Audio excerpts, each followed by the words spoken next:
Hello all owners, आज हम देखने वाले हैं the most important topic of law of contracts, consideration. ये हमारा लेक्चर नंबर 6 रहेगा एंड आज हम ये टॉपिक बहुत बहुत बहुत अच्छे से कंप्लीट करने वाले हैं। So let's start now. कौन से टॉपिक्स हम कवर करने वाले हैं? सबसे पहले definition, requirement, second consideration unilateral promises में किस तरीके से होता है, प्रिविटी ऑफ कॉन्ट्रैक्ट देखेंगे, एक्सेप्शंस टू प्रिविटी देखेंगे, पास्ट कंसिडरेशन देखेंगे, परफॉर्मेंस ऑफ एग्जिस्टिंग ड्यूटीज देखेंगे, देन एक्सेप्शंस ऑफ कंसिडरेशन देखेंगे like gifts, inadequacy of consideration, ये सब चीजें देखेंगे। सो आज मतलब कुल मिला के कहने का मतलब ये है कि कंसिडरेशन आज हम कंप्लीट करने वाले हैं। So what is consideration? Consideration होता क्या है, राइट?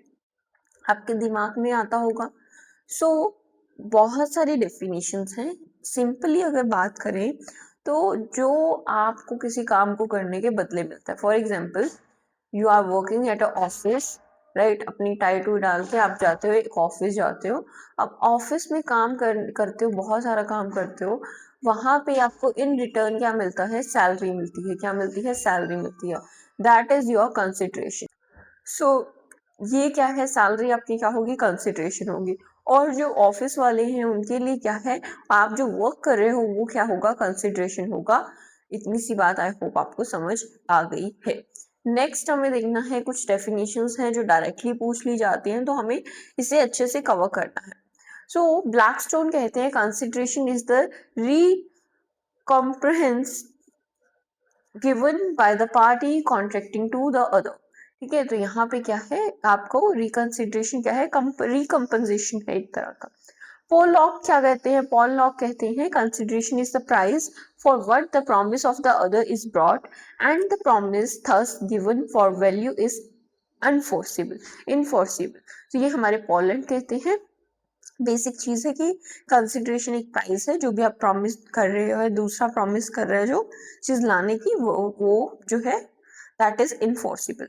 देन हमारे पास आते हैं पैटरसन। पैटरसन क्या कहते हैं? Consideration is something which has some value in the eyes of law. तो कंसिडरेशन क्या है? ऐसा कुछ चीज है जिसमें क्या है, जिसकी कुछ वैल्यू है in the eyes of law, तो that is consideration. Next is हमारे फी फुट और चीज शेयर जो है वो कहते हैं कि consideration is the price of the promise. Promise का प्राइस क्या है? कंसिडरेशन है। नेक्स्ट, अब हमें पता लग गया कंसिडरेशन क्या होता है। अब हमें ये देखना है कि कंसिडरेशन क्यों इंपॉर्टेंट है, why it is important, right? तो कंसिडरेशन क्यों इंपॉर्टेंट है, सबसे पहले हम ये देखते हैं। ओके, सो कंसिडरेशन क्या है कि एक प्रॉमिस को कॉन्ट्रैक्ट बना देता है। ये जो ट्रांसफॉर्मेशन है वो किसके कारण हो पाती है? कंसिडरेशन के कारण हो पाती है। फॉर एग्जाम्पल, एक गर्ल है, उसकी life before marriage and after life जो है वो ट्रांसफॉर्म हो जाती है पूरी तरीके से। किसके कारण हो जाती है? मैरिज के कारण। तो उसी तरीके से कंसिडरेशन क्या है? एक प्रॉमिस को क्या है? कॉन्ट्रैक्ट बना देता है। Clear? Very clear. Now legally enforceable क्या है? अनफोर्सिबल क्या है? यहाँ पे ऑब्लिगेशंस होती है, दैट इज कंसिडरेशन। उसके साथ साथ हमें देखना है कि वाइटल फॉर कॉन्ट्रैक्ट, ये कॉन्ट्रैक्ट के लिए बहुत इंपॉर्टेंट है। सिंस प्रॉमिस विदाउट इट, अगर प्रॉमिस ऐसा इसके बिना है, कंसिडरेशन के बिना है, तो वो क्या है? न्यूड कम्युनिकेशन विदाउट इफेक्ट है। तो उसका कम्युनिकेशन का क्या है? कोई इफेक्ट नहीं है। तो वो क्या हो जाएगा? बिल्कुल नल हो जाएगा, नील बटे सन्नाटा हो जाएगा। अब सेक्शन नंबर 25 जो है वो हमें कंसिडरेशन के बारे में बताता है। N agreement without consideration is void. तो ये हम डिटेल में पढ़ेंगे बाद में, राइट? जब भी हम वेरेक्ट देखने वाले हैं। So consideration without an agreement without consideration क्या होता है? हमेशा वॉइड होता है। वॉइड का मतलब मैं आपको ऑलरेडी बता चुकी हूँ, zero in the eyes of law from the very big. I hope it's clear. Thus, it is a cardinal requirement for enhancement of a promise under Indian law too. However, there are some exceptions to it under common law as well as Indian law. तो यहाँ पे कुछ exceptions होते हैं, तो exceptions मैं आपको बाद में बताती हूँ। Now let's see what Baer Act says about consideration. Consideration के बारे में Baer Act क्या लिखता है? Let's see. So do you remember, आपने लेक्चर नंबर 2 में पढ़ा था इंटरप्रिटेशन क्लोज में 2D के बारे में, सेक्शन 2 सब क्लॉज डी के बारे में। यहाँ पे क्या बताया गया था आपको, कंसिडरेशन के बारे में बताया गया था। मैंने आपको ट्रिक भी बताई थी, क्या बताई थी ट्रिक, PPP, यस, CAR। तो यहाँ पे जो C है वो 4th नंबर पे ABCD, राइट। तो यहाँ से हमें याद रखना है कि 2D में क्या है, कंसिडरेशन है। आई होप ये ट्रिक आपको याद है अभी तक। नाउ इसमें क्या है, when at the desire of promisor, promisor की डिजायर पे क्या होता है, द प्रोमिसी और any person, any other person has done और एब्सटेन फ्रॉम डूइंग और हैड डज और abstains from doing or promises to do or abstain from doing something, as such act or absence or promise is called as consideration for the promise। भाई कहने का मतलब ये है कि भाई प्रॉमिसर के कहने पे प्रॉमिसी या किसी और पर्सन जो है वो क्या है, कोई काम करता है या फिर नहीं करता है, तो ये सब क्या हो जाता है, उसे क्या बोलते हैं, कंसिडरेशन बोलते हैं। ठीक है, तो ये हमारा क्या हो गया, कंसिडरेशन। आई होप आपको समझ आया। Now at the desire of promiser, promiser जो है वो है, आपने पढ़ा था ई में जो है 2E में पढ़ा था प्रॉमिसर, प्रॉमिसर एंड प्रॉमिसी के बारे में, राइट। तो प्रॉमिसर क्या कौन होता है, जो प्रॉमिस करता है, make the promise, right. And जो प्रॉमिसी क्या होता है, जो क्या है, एक्सेप्ट करता है प्रॉमिस को, दैट इज प्रॉमिसी। तो इतनी सी बात हमें याद ही रहती है ना, भूलने वाली बात तो है ही नहीं। अब आगे हम देखते हैं कि इसको let's see at the desire of promisor क्या होता है। तो यहाँ पे at the desire of promisor की बात की जाए तो an act shall not be a good consideration for a promise unless it is done at the desire of promisor. तो एक एक्ट को क्या है, गुड कंसिडरेशन तब तक नहीं माना जाएगा जब तक वो at the desire of promisor नहीं होती। एग्जाम्पल है हमारे पास, केस लॉ है दुर्गा प्रसाद वर्सेस बलदेव 1880 का केस है, 1880 का केस है। क्या कह रहा है, if an act is done at the desire of promiser, then it will furnish a good consideration. If the act is not done at the desire of promiser, not done at the desire of promiser, then then it will not be considered to be a consideration। अगर नहीं होता है उसके Dzire पे तो वो consideration नहीं है। ठीक है, बहुत इंपॉर्टेंट है भाई डिजायर प्रोमिसर की, right. Acts done at request, अगर कुछ एक्ट्स ऐसी हैं जो क्या है रिक्वेस्ट पे किए जाते हैं, जैसे for example nowadays there are some grounds suggesting that an act may be good consideration even though it is not benefit to the promisor nor a detriment to the promisee. अगर good consideration फिर भी माना जाता है, फिर अगर क्या है प्रोमिसर को या फिर प्रोमिसी को कोई बेनिफिट नहीं हो रहा तब भी। ठीक है, तो ये एक्ट्स भी एट द रिक्वेस्ट भी अलग से आ जाते हैं। अब हमें नेक्स्ट पार्ट पढ़ना है यूनिलेटरल प्रोमिसेस। आई होप आप अपने नोट्स बना रहे हैं, right. If you want these PPT notes to comment down, आपको मिल जाएंगे। What are unilateral promises, unilateral promises क्या होते हैं। नाउ यूनि का मतलब क्या होता है, वन, हमें याद रखना है वन। यूनिलेटरल का मतलब कि one sided promise, one side, या फिर हम कह सकते हैं वन पार्टी प्रोमिसेस क्या क्या होते हैं, right. Let's see, let's see now unilateral promise क्या होता है, हमें किस तरीके से डिफाइन किया जाता है। Unilateral promise is a promise from one side only, एक ही साइड से प्रॉमिस होता है, and is intended to induce some action by the other party. और इंटेंशन यही होता है कि दूसरी पार्टी भी क्या है, कुछ एक्शन क्या करेगी, इंडक्ट करेगी।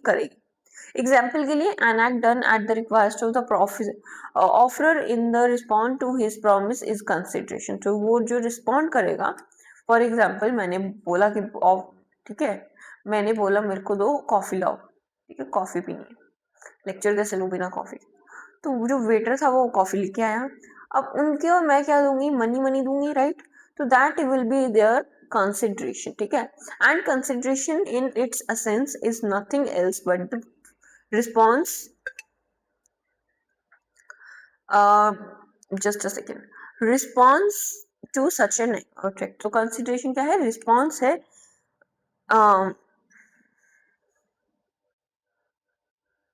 तो ये चीज का बहुत हमें ध्यान रखना है। नेक्स्ट क्वेश्चन क्या है, मैंने आप ये जो है ना बहुत ज्यादा सब टॉपिक्स में कंप्लीट कवर किया है, ताकि आप क्या है, अगर आपको डायरेक्टली क्वेश्चन आ जाता है 2-3 मार्क्स का, तो you can basically do that, right. What can be consideration in unilateral promises, unilateral promises में क्या कंसिडरेशन होगा, है ना। तो यहाँ पे क्या है, यूनिलेटरल प्रोमिसेस की बात है, केस है हमारे पास अब्दुल अजीज वर्सेस मासूम अली, ठीक है, ये केस हमारे पास है। The defendant promised ₹500 for mosque repair but no repair took place, therefore he is not liable, ठीक है। एक डिफेंडेंट है हमारे अब्दुल जी हैं, तो उन्होंने क्या क्या केस किया, और बोला कि ना लाइक तुम्हें क्या करना है, तुम्हारा तुम मॉस्क रिपेयर के लिए क्या है पैसा दो और हम मॉस्क रिपेयर करेंगे, लेकिन उन्होंने किया ही नहीं, राइट। तो इससे क्या है, इससे बहुत बड़ा इश्यू आ गया, इससे बहुत बड़ा इश्यू आ गया ना। तो अब यहाँ पे मॉस्क रिपेयर जब हुआ ही नहीं, तब क्या है, यहाँ पे वो लाइबल नहीं होगा। जजमेंट जो है वो mere promise to subscribe to a charitable institution can not be sued upon, तो अगर मैंने सब्सक्राइब करने का प्रॉमिस किया है, मेयर प्रॉमिस किया है बिना किसी कंसिडरेशन के लिए, तो वो मेरे को कोई भी इस चीज पे स्यू आप नहीं कर सकते हो, है ना। Next is revocation of unilateral promises, unilateral promises का किस तरीके से रिवोकेशन होता है। सो रिवोकेशन के बारे में हम पहले लास्ट लेक्चर में पढ़ा था हमने। रिवोकेशन हमें पता है कि मतलब फॉर एग्जाम्पल आपकी शादी की बात पक्की हो गई है, देन आपने कहा नहीं नहीं नहीं नहीं मैं तो नहीं करूंगा, है ना। तो वही वही चीज यहाँ पे हमारी देखने को मिलती है ना। रिवोकेशन ऑफ यूनिलेटरल प्रोमिसेस क्या होता है, a promise which is given in return for an act is revocable before before before promiser begun to alter his position by acting upon the promise, ठीक है। अब आप गए बर्गर वाले के पास, एग्जाम्पल दे रही हूँ, यूनिलेटरल नहीं है लेकिन एग्जाम्पल दे रही हूँ कि भाई जी एक बर्गर बना दीजिए।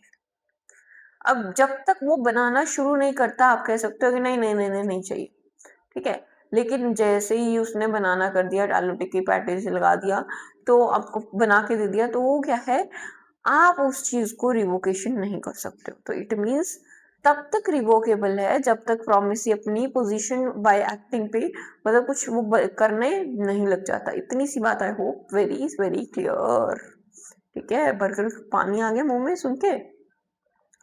Now what is privity two of contract, ये बहुत इंपॉर्टेंट हमारा टॉपिक रहता है। प्रिविटी ऑफ कॉन्ट्रैक्ट का मतलब क्या है, आप समझ सकते हो, प्रिवेसी, राइट। प्रिवेसी से समझ सकते हो कि जो कॉन्ट्रैक्ट है ना, उसकी जो पार्टीज है वही क्या है उसके साथ डील करेंगी, उन्हीं पार्टी या पार्टी से डील किया जाएगा, अदर पार्टी उसमें घुसेगी नहीं, ठीक है, घुसपैठ नहीं करेगी। अगर पति पत्नी का मामला है तो उसमें कोई नहीं घुसेगा, वही बात है प्रिवेसी ऑफ कॉन्ट्रैक्ट। अब प्रिवेसी ऑफ कॉन्ट्रैक्ट की बात करते हैं। A contract can not be enforced by a person who is not a party to it, ठीक है, not a party to it, अगर कोई पर्सन पार्टी ही नहीं है, even though it is made for his benefit, अगर even उसके benefit के लिए बना है, तब भी वो पार्टी का अगर हिस्सा नहीं है, तो वो क्या है, उसे बोलने का हक नहीं है। मेरे घर की बात है, आप नहीं बोल सकते, सिंपल सी बात है। Now next is privity of contract and the consideration. अब प्रिविटी ऑफ कॉन्ट्रैक्ट में कंसिडरेशन का क्या मतलब आया, मतलब कंसिडरेशन भी तो उन्हीं पार्टी से आना चाहिए ना, तीसरे पर्सन से कंसिडरेशन आना चाहिए कि नहीं चाहिए। लेट्स सी, तो यहाँ पे क्या बताया गया है, privity of consideration, consideration must move from promisee and promisor and promisee only, तो प्रोमिसर और प्रोमिसी से ही आपको कंसिडरेशन आना चाहिए, है ना। तो इसे बोलते हैं डॉक्ट्रिन ऑफ प्रिविटी बोलते हैं, नॉट एप्लीकेबल इन इंडिया है, और ये चीज हमें ध्यान रखने की, ये एप्लीकेबल नहीं है इंडिया में। प्रोमिसी प्रोमिसी और एनी अदर पर्सन है, हो सकता है इंडिया में। शाम्या चेन्नैया वर्सेस राम्या का केस है, 1881 का केस है। कंसिडरेशन इसमें क्या बोला जाता है कि consideration for a contract need not necessarily flow from the parties of the contract, तो यहाँ पे क्या है, जरूरी नहीं कि पार्टीज ऑफ द कॉन्ट्रैक्ट से ही कंसिडरेशन आए। तो ये हमारा इंडिया की मामला है, इंडिया को में ये चीज एप्लीकेबल नहीं है, राइट। नेक्स्ट है privity of contract. Privity of contract क्या होती है, let's see, a contract cannot be enforced by a person who is not party to it even though it is made for his benefit. अब example एक case और देख लो, ट्विडल versus Atkinson 1861 का case है। इसमें क्या बता रहे हैं कि it is necessary that consideration must move from promiser है ना, must move from promiser, stranger to consideration cannot save। तो stranger to consideration क्या है, आपको बचा नहीं लेती है, तो ये चीज हमें ध्यान रखना। नेक्स्ट, प्रिविटी रूल का एक्सेप्शन क्या है, क्या एक्सेप्शन है, लेट्स सी। तो एक्सेप्शंस क्या होते हैं, बेनिफिशियरी अगर ट्रस्ट के अंदर आ जाता है, हम पढ़ेंगे ये है ना, ट्रस्ट फिडिशरी, ये भी अगर आप मेरे को बोलोगे कि ले आओ मैम, ले आओ एक चीज, क्या है प्लेलिस्ट, एक कोर्स ले आओ इस पे, तो वो भी आपको मिल जाएगा। अपकमिंग सेमेस्टर्स में आपको ये बेनिफिट होगा, सो अपने लिए ही आप कमेंट डाउन कर सकते हैं ये चीज। नाउ नेक्स्ट क्या है, एक हमारे पास मैरिज सेटलमेंट पार्टीशन और अदर फैमिली अरेंजमेंट्स अगर आ जाते हैं तो ये प्रिविटी का एक्सेप्शंस है। एक्नॉलेजमेंट और ईस्टोपल की बात अगर हम करते हैं तो कन्वेंशंस रनिंग विद लैंड के साथ अगर कुछ चल रहा है तो ये यहाँ पे एक्सेप्शंस हैं। एग्जीक्यूटेड कंसिडरेशन मतलब जो पास्ट कंसिडरेशन की बात यहाँ पे ऑलमोस्ट हो रही है, सो लेट्स सी। तो executed consideration, an act which has already been done in response to the promise, is referred as an executed consideration. For example, आप हैं, ठीक है, आप आए, मैम ट्यूशन पढ़ा दो, ठीक है, मैंने आपको दिन रात बैठ के पढ़ाया, ठीक है, पढ़ाया, बहुत पढ़ाया, ठीक है, अब आप मंथ का आ गया एंड, अब मैं आपसे मांग रही हूँ फीस, आप पूछ रहे हो भाई कंसिडरेशन कहाँ है, कंसिडरेशन तो मैंने दी ना, आपको पढ़ाया ना, तो वही चीज है यहाँ पे, एग्जीक्यूट ऑलरेडी मैंने अपनी तरफ से कंसिडरेशन कर दिया। तो act which has already been done in response to the promise, in response to the promise is referred as the executed consideration. तो इस मामले में क्या है, दैट पढ़ाना is executed consideration. I hope it's clear. Executed consideration, अब देखो consideration जो होता है उसकी कुछ वैल्यू होनी चाहिए, एडिक्वेट होना चाहिए, need not to be adequate, adequate होना जरूरी नहीं है कंसिडरेशन का। Inadequacy as evidence of imposition जो है हो सकता है, फॉरबियरेंस ऑफ स्यू भी हो सकता है कि भाई हम तुम्हें क्या है स्यू कर सकते हैं, compromise good irrespective of matters, तो कॉम्प्रोमाइज अच्छा भी हो सकता है एग्जीक्यूटेड कंसिडरेशन में। Now next, what is past consideration. Past consideration क्या होता है कि if act has been done before the promise is made, promise करने से पहले ही, है ना, मैंने काम कर दिया, मम्मी ने बोला मम्मी बर्तन धो दो, मैंने मम्मी के कहने से पहले ही कर दिया, राइट, तो वो क्या हो जाता है पास्ट कंसिडरेशन। और मम्मा ने बोला कि भाई तुम्हें मैं $10 रुपीज दूंगी, है ना, $10 दूंगी, तो ये कंसिडरेशन क्या हो जाएगा, पास्ट कंसिडरेशन हो जाएगा मेरे साइड से। एंड पास्ट कंसिडरेशन जो होता है, if the act has been done before the promise is made, तो उसे पास्ट कंसिडरेशन बोलते हैं। And past consideration no consideration होता है, मतलब ये जो $100 है अब मेरे को नहीं मिल पाएंगे। जो इंडियन लॉ है वो, सॉरी इंग्लिश लॉ है, वो क्या कहता है कि consideration should be made contemporaneous with the promise. तो ये क्या कहते हैं, जिस सेशन मैंने प्रॉमिस किया उसी क्षण से क्या है, मतलब क्या है, हमारा कंसिडरेशन होना चाहिए। न्यूडम पैक्टम, ये हमारे पास एक मैक्सिम है, लीगल मैक्सिम, न्यूडम पैक्टम। न्यूडम पैक्टम क्या होता है, a promise that is not legally enforceable for for the want of consideration, जो क्या है कंसिडरेशन की वांट के लिए क्या है, इलीगली इन्फोर्सिबल ना हो, उसे क्या बोलते हैं, न्यूडम पैक्टम। नेक्स्ट इज पास्ट कंसिडरेशन की कुछ और चीज है कि रिक्वेस्ट गुड, पास्ट एक्ट क्या है, रिक्वेस्ट करता है good consideration. Past act done eight request will good consideration for a subsequent promise.